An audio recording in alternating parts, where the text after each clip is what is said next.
Rolling big doinks up in here. Rolling the backwood. That's what's up, dude. I can't roll those bad boys, man. I grew up rolling games. I can't do that shit. But you don't smoke. Nah, I don't. I don't. What's up with that? What was the conscious decision there? Yo, I took a little tea break, and then I went back to my tea break, and I had like A it was just tea too break? high. Yeah, like I stopped smoking for about, I want to say like 3-4 weeks, and then I tried smoking again, and I was like paranoid, and I was just like overthinking, and I was like maybe smoking isn't for me anymore. Right? Like you sit there and you're like, I wish I wasn't baked. Yeah. I was like, nah, but I've been in the car. Like I was in the car with Efren a few weeks ago, and like everybody was hotboxing the car, and I was just stuck in the back seat. So I was just like, I'm a little head high right now, and I'm not paranoid. I'm cool. I probably just had like a bad high that one day. Dude, I mean, I think it's different for everyone, right? Yeah. Like if you drink tequila and you want to punch someone, you're probably gonna want to punch them if you yeah. drink it like a month later. You know what I'm saying? Yeah. Like it's different strokes for different folks, man. Nah, that's very true, man. Like I've been cutting back my weed consumption a lot Really? too. Yeah, just because Okay. like it takes my edge off. Yeah. Like in a bad way sometimes. Okay. You know what I'm saying? Yeah. Now, honestly, it's at the end of the day, you know, as creative or as happy or as low it gets you, at the end of the day, like me at least, like it's still a drug. So I'm just like, you know, I don't really need it. So I mean, sometimes here and there, Dude, I'll take it. I honestly think as an artist, like I think we're better off almost not having it because if you can be in a constant state without having to rely on something, I feel like productivity wise, that'd probably be better. Yeah. Right? Nah, it was a little while back ago, but I had like the whole day off, so I was like, you know what, I'm gonna smoke a little, and I smoked, and I kid you not, like I had the most productive day ever. Good shit, my friend. I literally like finished up like 3 or 4 cover arts. I was able to like finish off a painting, and after that, I was like, yo, like I really got a whole bunch of shit done. Damn. But I had a whole bunch of people over at my house, and I didn't say a word to them. Like, don't get me wrong. Like, my friends were having their own conversations, passing Jay back and forth. But like, I told them straight, I was like, yo, if I'm about to smoke right now, like, I'm not gonna be social. My brain won't let me. I can work as much as I can. I could finish up my art as hard as possible, but I'm not gonna be able to talk. But that's cool though. It's like instead of just like chilling, you're being productive and chilling at the same time. Like that's like the best of both worlds, right? Yeah, no, it really is, man. But yeah, it was cool though. Hold on, let me bust out this intro. What's up, guys? Welcome back to That's the Angle. And today I am joined with Dieglo. Hello. And I'm just gonna assume that comes from your real name, Diego. Yeah. My real name, my government is Diego, but in my art I write Dieglo. Where'd you get the glow from? So in high school, I started listening to Chief Keef, and he started saying like, what did he say? He would be like, "Glow up" or stuff like that. Like that used to be a phrase. Yeah, I'm about to get my glow up. Yeah, everybody was saying "glow up." So basically, what I interpreted from it was like, it's I guess it's like a better you or a better version of you. So yeah, I was just like, yo, fuck it, I'm Dieglo. I'm not Diego. I'm Dieglo. And just like a little twist there. Yeah. I was curious if it was like an old like MySpace name or like Facebook name. I feel like that happens with like a lot of people. You just take on this old pseudonym you just made for yourself once upon a time. Nah, yeah, that's true, man. But no, that's hella tight, dude. I mean, we've like, I've been familiar with you for months now. Okay. Like when I first started doing podcasts out of here, your art was all over the walls. It was from the exhibition you did here. And it was sick because you had like the cereal boxes you customized. No. I didn't do the cereal boxes. That wasn't you? That wasn't me. That was But didn't you had some like cartoons on the walls, right? They were like wooden cutout cartoons. No, Is that not you? Yeah, that was the same. That was the guy that did the cereal box. Well, then what the hell was you there? That wasn't you? I thought that was.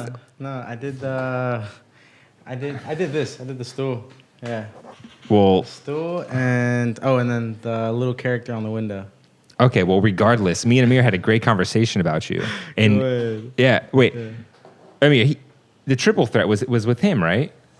Yeah, okay, because I don't want to say that. Yeah. We had a great conversation because we were like, yo, the way you approach being an artist is super smart. Oh, okay, yeah. Like, and it's a term that, I don't know who coined it, whether it was me or Amir, and it's the idea of a triple threat where you're not just some art for the artist for the sake of art. Like you have your art, then you have your merch, and then you have your online brand. Yes. And it's like those three things are what creates a successful career in a way. No, it's you really like it's hard. You know, being an artist is it's hard as shit, but it's one of those things where it's just like you really have to be like, oh, Renaissance man. You have to do like shit 10, 11 things at a time, or you know, have more than one thing going.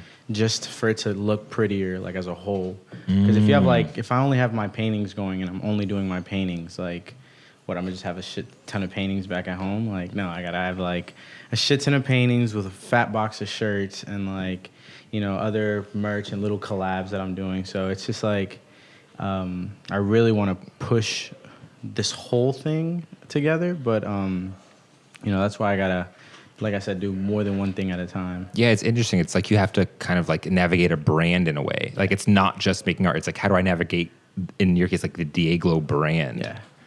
No, yeah, there's Handed, and then I do the Dieglo brand somewhat together, but also separate. But for the most part, the clothing part of it is strictly Handed, but I like I said, I still do like art T-shirts where it's strictly my art on like a shirt, because you know not everyone wants to pay like $400 for a painting, but you know people are more likely to pay like $25-$30 for a T-shirt that still has the painting, and you know you could distribute it a little more rather than, you know. It's like it's like an easier way for people to approach you, right? It's like not everyone has $100, $200, $300, $400 for like this amazing piece of artwork to support you. That's true, man. But they got $20, $15 for a shirt, and then they're gonna wear that shit everywhere. And on top of that, you know, right now fashion is really in. Everyone fucking loves clothes, regardless. You know, if you're you're a skater, you're a little like a pothead or a fucking like fashionista, whatever you are, honestly, everyone's gonna like support somehow, especially if you're like I wouldn't say like involved, but you know, kind of how I was saying, like I like to do more than one thing at a time. People are more likely to appreciate that, so it's like, buy a shirt. Yeah, it's like you gotta attack it from all angles these days to make people like notice you and recognize you. Because it's just like you know, with art, you're not gonna, you know, you it's one of those careers or paths that it's just like you're really putting something that someone doesn't really need in their face. So it's just like, it's like, yo, appreciate me, like my art, notice me. Yeah. Like, so it's just like, it's like, all right, you know, if it's not gonna be something that I can, you know, really put like a big painting in front of someone's face, I'll be like, all right, well, I'll just print 30 T-shirts, and then shit, if you like the T-shirt, buy it. And, 100%, dude.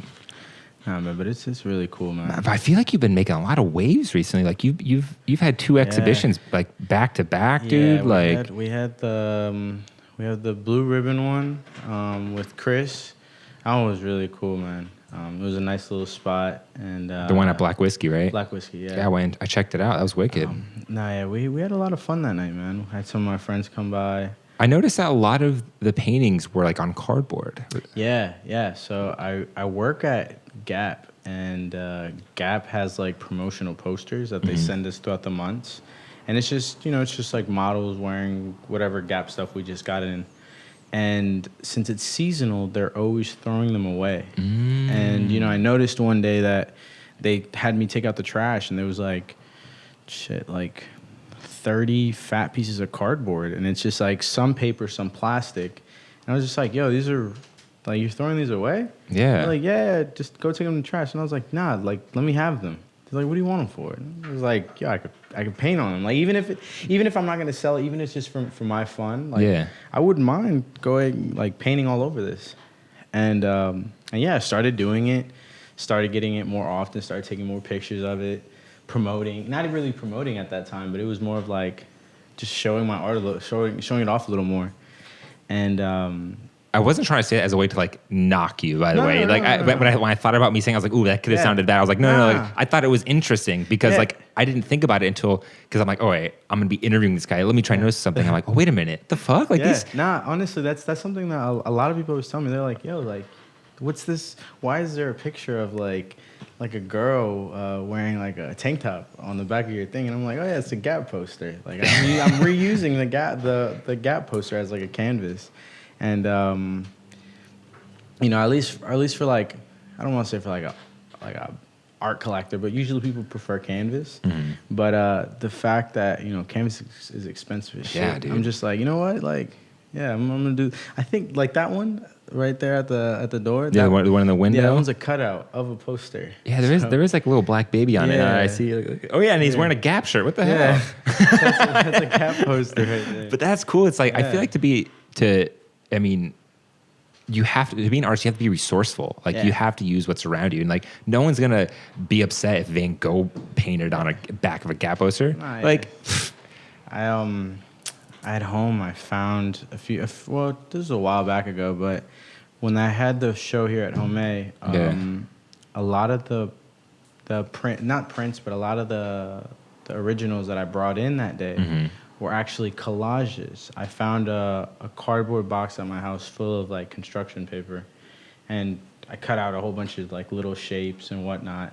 And then I just recreated all my characters, but instead of drawing them, it was just like cutouts. And like, let me show you a picture of one. Well, it's going to be a little hard because people listening won't be able to see it. Sure. Yeah. Well, was that? Y'all gonna have to follow me. Y'all gonna have to see it. We did like that was literally just a whole bunch of paper that I had around my house. Whoa, dude, that is wicked. And to describe it, it's like a person with 3 heads holding up the rocker sign, and the shirt is made of like comic books. It's hard to describe. It's sick. Yeah. That's super sick. All right, go ahead, man. I'll send you the picture. You get just have it or something. Yeah, that'd be great.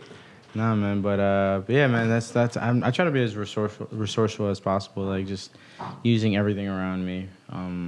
Isn't that better though? Like if someone, I don't know if you sold any of those things or not, but like when someone buys one, it's like you just bought a Gap poster, bitch. Yeah. Like it's kind of like it feels like a little good. It feels good right there. Nah, it is because it's just like it's one thing that I save the money having to pay like. For the sizing of the posters, if I would have bought in a canvas, it probably would have been like $50-$60. And then paint, like $40-$50. So total it would have been like $100. And I sold that and probably only used like $20 worth of paint. So, it's like almost $100 profit for that size.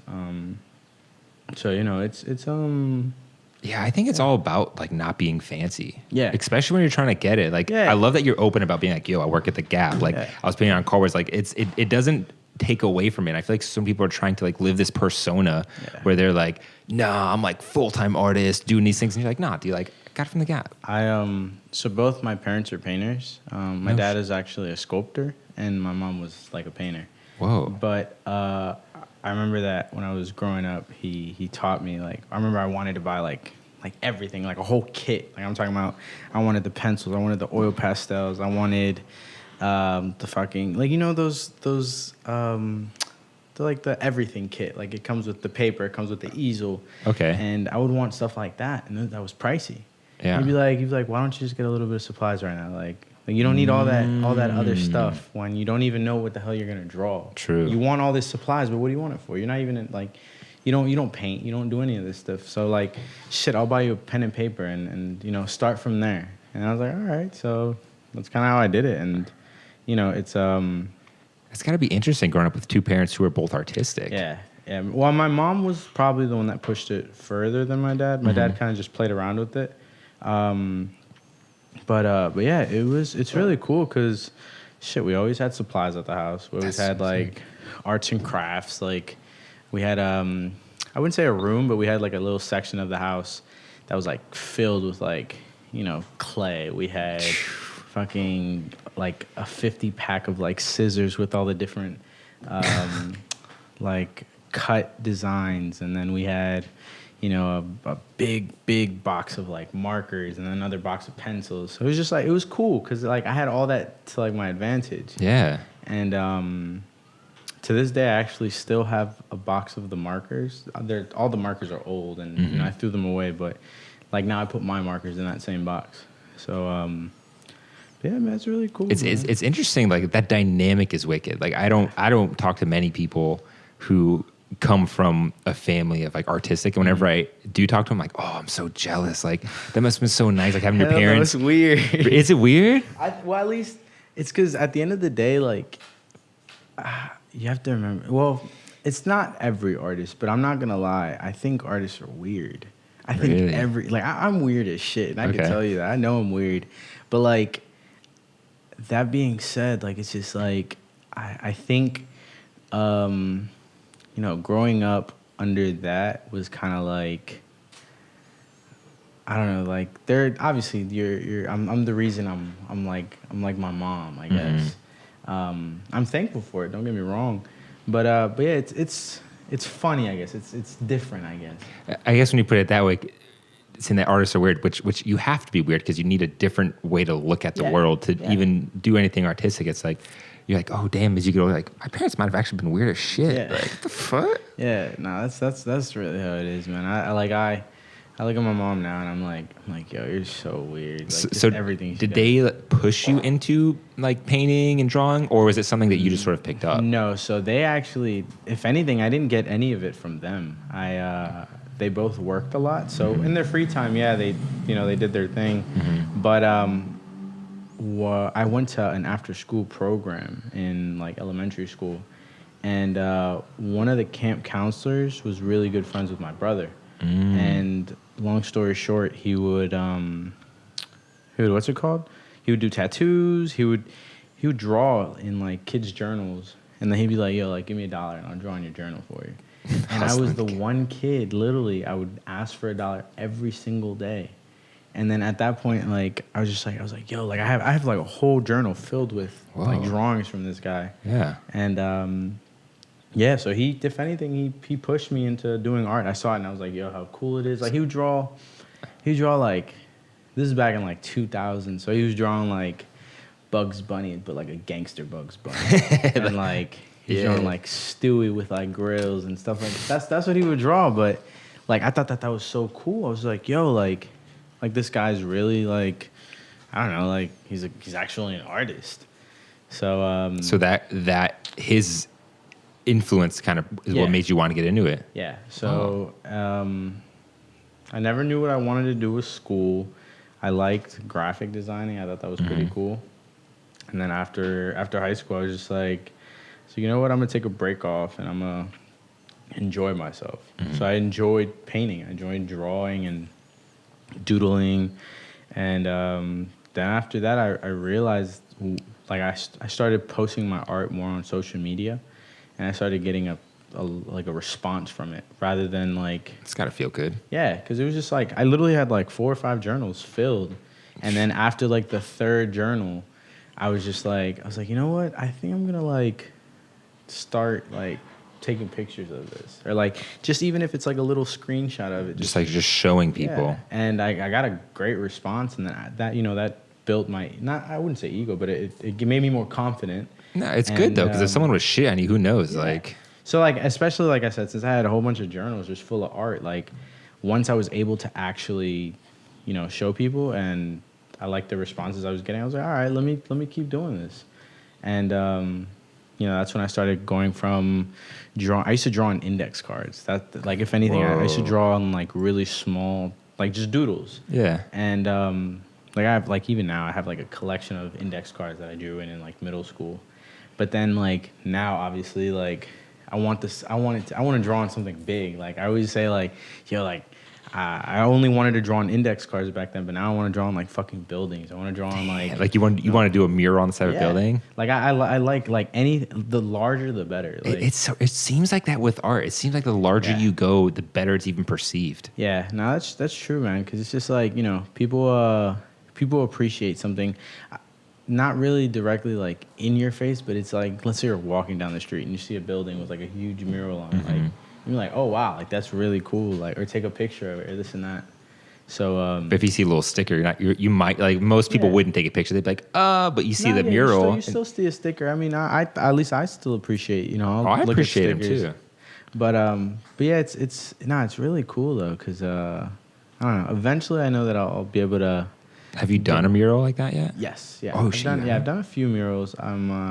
I'm actually going to a friend's house in New York in a few weeks. They're paying me to do a mural, like in their apartment. Whoa. So even like my friends, like they help out. They're really supportive of my art.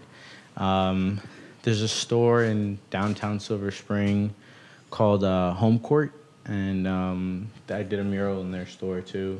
I've heard that name before. Yeah. Yeah, Home Court DMV. They said a big block party. Yeah, they have the block party. Yeah, man, I did a mural in 2 of their rooms, and I did one whole room, and then I did like their whole bathroom too. Oh wow. So did you completely just punt college to pursue the art now? Yes. That's wicked, man. I don't want to say like, I mean, all right, so like I'm done with college to the point where it's just like I don't want a degree. I don't, because it's just like I see how much classes cost, and I see how much graduation cost, and like, you know, Living, living as a college kid. And I've realized that, you know, success comes with the path you put yourself in front of, not directly with what degree you have. Interesting. So at least with what I'm doing with like art and clothes and, you know, as much networking and business as possible, I really try to like, I guess, like I can educate myself. Like I watch YouTube videos and fucking like small TED Talks and like entrepreneurship. Like it's funny that it's like that's all we really need. Like there's so many artists who've shared their stories, and it's like I could probably just learn from them and at least learn a couple of things while I'm on this path. Because like I understand that, you know, you get a degree or you get like credits from going to college and all this and that, but I know that at the end of the day we're with a group of people. There's a professor that's reading a book, or like, you know, he's teaching you out of a book that he or she read. So it's just like, why do I have to go to someone else to read me that book when I could just read that book myself? And then I'm like, okay, well, now I know what I would have learned in that $600 class. So it's just like, you know, and it's weird to think that you would spend the next 4 years, 5 years maybe, pursuing something just to come out with owing a bunch of money to people, when if you spent your time like you are now, dude, you're so young and you've already gotten like this far. Like holy shit, that's got to feel good. Yeah, man. I'm always I'm not gonna lie, like I'm still always underestimating myself. Like I give myself this mindset that it's not enough, but that same mindset is what pushes me to say like, okay, I want more. Like I'm still hungry. Good, for yeah. it. So yeah, I mean it's hard, but shit, it's you don't ever fun, miss man. Just all the drunk college babes, bro, doesn't cross your mind? Just all the beer pong and shit? I still get invited to all of that. So it's just like, you know, and it's cool because it's just like I don't give a fuck about social media. I don't give a fuck about like followers and all that stuff. But like I'll see some friends sometimes, and then like they're all really excited to see me. Like, yo, the artist is here, like just joking with me, but like it gasses me up, and I'm like, yo, what's good? It always feels good though. Yeah, so I'm like, yo, how are you guys doing? They're like, no, how the fuck are you doing? Like, yo, I just saw what you did, this and that. So it's you know, it's always a good feeling, and I like I said, I still get invited to like these parties and whatnot. That's great. You get to get all the benefits of it and not have to pay for it. So not to wake up and hit a test the next day. Yeah, I still, you know, I'll party with friends sometimes, and then they're like, yo, like I gotta go home and study right now. So like, I'm like, all right, well, I'm gonna stay here because I don't have to go to school tomorrow. my shift doesn't start till like 12 tomorrow, so I'm good. You're like, I'm gonna stay here. I'm gonna party. I'm gonna go paint some shit. Yeah, have fun, dog. Yeah, nah, man, but it's definitely a lot of fun, man. Like, yeah, maybe I like sometimes I guess there's like little things like I don't want to say like maybe classrooms. I guess I miss the classroom, but hey, bro, let me tell you, you're not missing much, dude. Yeah, I honestly don't wish I went to college. Yeah. Like it was cool, but like in hindsight, 2020, I've been like, Bruce, pursue your artistic passions, bro. Like it's better to be young and mess up then and then to do it right later than to try and get it back later. Because I think there's also like a novelty to being young and being on that path. Like it's also cool to see that like you're young and doing big things. Like I feel like that adds to the flavor a little bit. No, it really doesn't. I mean, on top of that, like one thing that I've like really paid attention to, like I've watched a lot of, documentaries and movies and anything like art based that talks a lot about like, I guess the before and after of an artist. And like it sucks to say, but like an artist kind of only gets their worth after they pass away. My big concern in life is, having enough for my family and whatnot. And That's also before social media. no, that's true. Yeah, that's You know what I'm saying? Like yeah. Van Gogh, who, I'm sure you know that story. He didn't sell a single painting until after he died. After he passed away. I bet if he was posting that shit on IG, low key, I bet Van Gogh would have popped off a lot more. Right? Like they didn't have all the things we had, No, that's really true, man. And but like with that, like I know that with how do I explain it? With everything that I kind of try to push, I know that something is gonna like grab onto the hook, if that makes sense. Like so, like with the clothes part, with the art, and with the collabs and little things that I'm doing. Like I know that I'm playing with like 3 like fishing poles right now, so it's just like one is bound to catch something, and if not back to back, like I'm gonna catch 1 first, 3 second, and then 2 last, or something like that. Like I just feel like I can I can just only do that. So do you feel like you have to do these things to like feel satisfied creatively, or are you doing it like from a pure business motive? A little, probably a little bit of both. Okay. A little bit of both. I'd say it's pretty smart.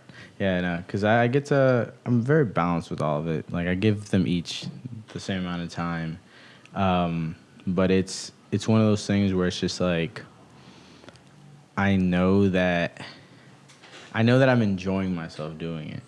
I don't want to fucking sit through like a 3-hour meeting at work that I don't want to be there. Like don't get me wrong. Like you probably get benefits from work, but like the happiness isn't one of those benefits that I'm probably gonna get. So I'd rather just do what the hell I want to do, how I want to do it, and continue with the flow. No, 100%. And the thing about when you say like casting those rods of the different collabs, fashion, and then like your IG and everything else, it's like you never know what opportunities can happen. And like if you genuinely enjoy those things, people can tell. And then like you never know, like all of a sudden you get some crazy brand collab for some fashion, or the next thing you know you're doing that mural, or like you're doing this or doing that. It feels like you have to be multifaceted these days. Recently I actually, and the thing is that sometimes one door will unlock another door, but for something completely different. Like parallel, right? Yeah. So like I did cover art for a friend of mine the other day, and he's doing really well. Like I know everyone has this whole thing with like SoundCloud rappers, but he's doing very well. Like he's meeting it's the spot to post music if you're making music. Yeah, exactly. I would never knock someone for that. And then basically he did a collab with like an artist from the DMV area. His name's Young Gleesh. Oh Jesus, I know who that is. So he did a song with him, and basically I did the song for them. I did the cover for them. And one of Gleesh's good friends, who also owns like a weed company, Snickerdoodles, he contacted me. He was just like, "Yo, like, I fuck with the cover you did for them. I need you to do a cover for me." What? And I was like, "Oh, okay." And then after that, I noticed that Snickerdoodles, the weed brand, posted that they needed a designer. I messaged the designer. Turns out the designer is the same owner, or the guy that asked me for the cover is also the owner of the weed brand. So I'm doing both their cover art and I'm doing their T-shirt design for the weed brand. And it's like, that one door opened like 3 and others. that all happened because you just hooked a homie up with some art. It's crazy how small things that that you just do just for fun and just enjoyment, or just for a friend, how that can translate into real things. Like you probably could have been an asshole to your friend and be like, give me $100. Yeah, no. But like, nah, dog, I got you. It's like, it's one of those things where we're all onto the same. We're looking for the same thing. We're all trying to catch that bag. So it's just like, shit. If I can help you out a little and you can help me out a little, like we'll put our backs up against each other and then we'll see where this goes. Yeah, it's like we're all chasing happiness with a fat bag of cash, right? Hell yeah, man. Like that dumpster full of cash or that trash can full of cash you got on your shirt. It says what a waste. Yeah, man, I made this shirt. That's cool, dude. This is a handed shirt. Yeah, man, I actually need to bring Amir some. I gotta bring some for the homie and leave him here at the spot. Cool, yeah. Make sure you bring a large. I'm gonna steal one. I mean, I got you, man. I want gifts on this podcast. Damn it! Go ahead. Bring me gifts. Damn, I think I'm just. I think I got some stickers. I'm just fucking with you, man. But I'll have a take a sticker. That's cool too, man. Nah, man. That's yeah, man. I love art, man. I love everything it brings. Like, so what's like? Where do you want to take it? Like, where do you see it going? I wish I had an end goal, but I really don't. I do have, like plans. Like I have like a 5-year plan, 10-year, but I don't have like an end goal. I really want to I want to be able to actually be in like a gallery, but like ones where there's fucking dealers like running my like paintings, like actual collectors, an actual white walled gallery kind of thing. Something like that. Like I want someone fucking bidding or fighting over a painting of mine. Like that's one of my like goals, a Sotheby's auction. Yeah, like something like that. Like I don't know, that would be my high. I really want to, kind of have someone come to my house and package all my paintings for me instead of me loading up like my girlfriend's small like little Ford Fiesta with a whole bunch of paintings. I know, right? The collectors come to like bubble wrap it and they like take it out like for your exhibition. Like that'd be so cool to me. But at the moment, that's one of my goals. And I still don't mind driving my paintings somewhere to showcase them. But I want it to be something where I can fill up a whole venue not because it's like, how can I explain it? Not because it's like a place that people just go to hang out and I so happen to be featured that day, but I want it to be like everyone there is there because my art's in there for the day of. Kind of like that black whiskey. How it's like some people were there for you and some people were there just to get fucked up. Yeah, exactly. No, it was still a really good experience. Oh yeah, I'm not knocking that out, but I see where you're coming from. Like you want to have that gallery where it's like there's white walls and me and my artwork, and you're coming to see that. Yeah, something like that, man. That should be cool as hell. Well, there's something to that. I was talking to Jamila Okubo. I'm sure you know. Do you know who she is? That name sounds really familiar. She's been popping off in this area too, and a new gallery just opened up on H Street, like a DC owned gallery, and she was their debut exhibition, and that was her first. That was her first white walled exhibition, and I even spoke to I interviewed the gallery owner, and he was saying that and I had a different idea on it too, and I was like, please tell me why it's even beneficial for an artist to be in one of those, and he's like, it's like the recognition, and it creates like that valuable. It's almost that value to it. Like it almost makes it so it's like a stamp of approval almost. Like as soon as you get in there, and according to Jamila, it was almost like as soon as she got in there, you start noticing a lot. Like people start taking your work seriously then, or something. Like now it's collectible because you're like recognized. Yeah. And when I talked to Reggie, I was like, Reggie, so why shouldn't I just pop up here and have a party and do some artwork? Like, why would I do that when I could, instead of being in a stiff place? And he was like, because it's two different worlds. That's true. Yeah. He broke it down for me, and I'm like, dang, you're completely right. Like, nah, that's that whole stamp of approval thing. That's real, man. It's it's more than just like the space is always it's beneficial regardless where you're gonna showcase, but it's like when you do have that white walls, like professional, like hang up with something like all that, like it's like, like I'm there. Yeah. I'm getting there, So nah, man, I know that day it'll come. I'm still young. I've only been doing art for like maybe 3 years now. something like that. I mean, dude, it'll definitely come for you, man. But like, it feels so good as an artist to get those little stamps of approval along the way. Like, in the way you kind of just need them. Like, you need somebody to be like, yo, you're fucking tight. Yeah. Like, yo, like I just sold something. Like, these things feel good. And it's also like who they come from. Like sometimes who tells you you're doing well. Like this is good. Like it's like a stamp of approval. So like maybe when was the showcase here? Like 6 months ago? No, a little more than that. Maybe like March. So like almost a year ago. Almost a year. No. No.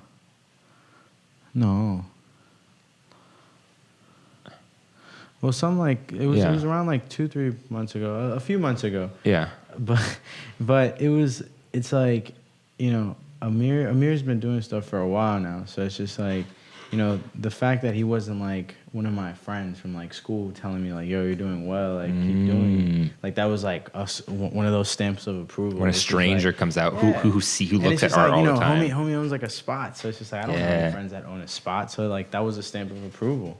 And then, you know, after that came like with Chris Pirate, like it was like that was another artist who I appreciated prior to even like knowing who before we had the show at Black Whiskey, like I had already known who he was. Like, he didn't know who I was, but I knew who he was. So it's like after that he reached out. He was like, "Yo, I want to curate you in my show."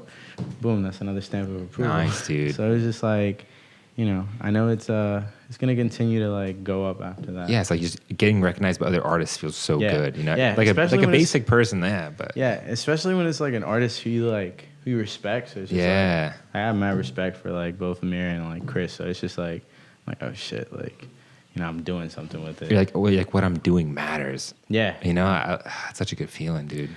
Nah, yeah, it's definitely something that, you know, I'm gonna keep pushing. Hi, well, dude, I didn't ask you. Are you from this area? I'm from Rockville. Maryland? Maryland, yeah. Oh, nice. My mom's from Chile and my dad's from Peru. Oh, nice. Yeah. Yeah, you look pretty Hispanic, but like, I was just curious where you grew up. Yeah, I'm from both of those places. Well, I was born here, but like my parents are from there.